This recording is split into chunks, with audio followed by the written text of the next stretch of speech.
Welcome to another industry video from Seal Systems on digital files. Today we're going to talk about how to use 3D PDFs to transform your manufacturing operations. First, we'll start with what is a 3D PDF. So a 3D PDF is simply a file that allows for the embedding of additional 3D information.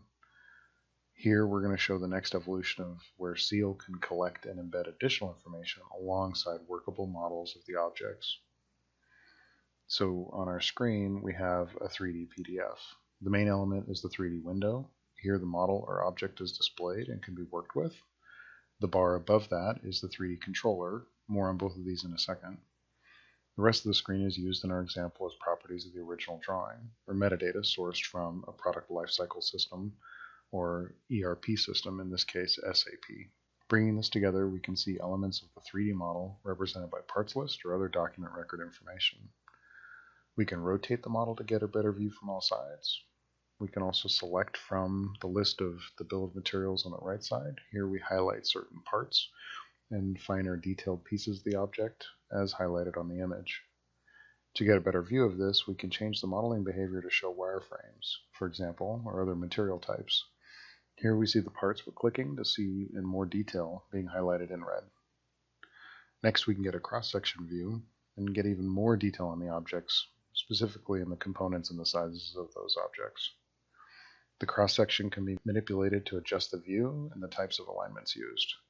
Here we're doing a little rotation of it as well to shift the cutting plane and get a different perspective on this object.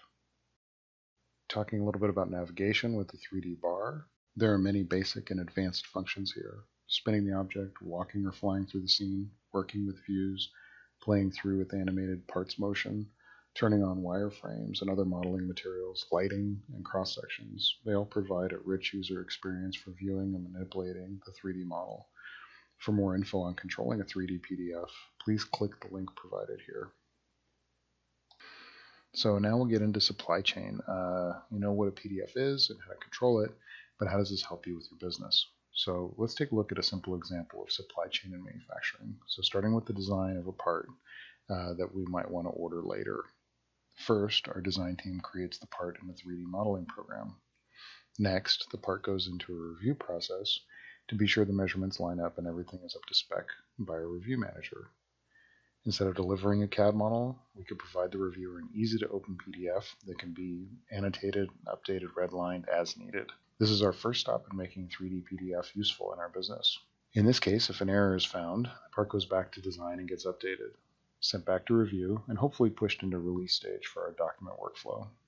For more information on workflows, particularly within SAP, we wrote a new blog on what SAP DMS is and how it might be more useful for you in your business. So now that our part is released, great. So it's stored as an original CAD drawing, and alongside we have a 3D PDF. This PDF can now be used in production, sent along to customers, used in our supply chain when we want to order a part, and so on. And that's what we're going to talk about next. So on the next page here, we have our business. It's running the product lifecycle management system. It's running enterprise resource planning.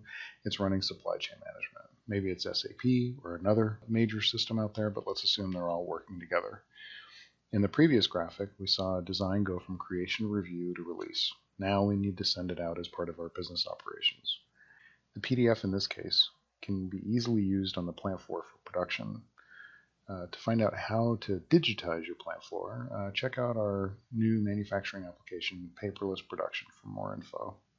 But in this case, we're going to take the file, which has information in it, the metadata, the objects, the models, the parts, the measurements, and annotations, and we're going to send it to our supplier. They get a one-to-one design without us releasing our original CAD file from the company, holding on to our proprietary information.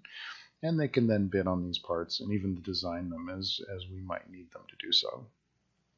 So simple, the supply chain is enhanced, work is more efficient, and the results are reliable, and our information stays secure.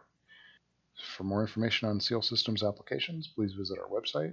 We welcome your feedback, and if you find videos like this helpful, please like and subscribe to our channel.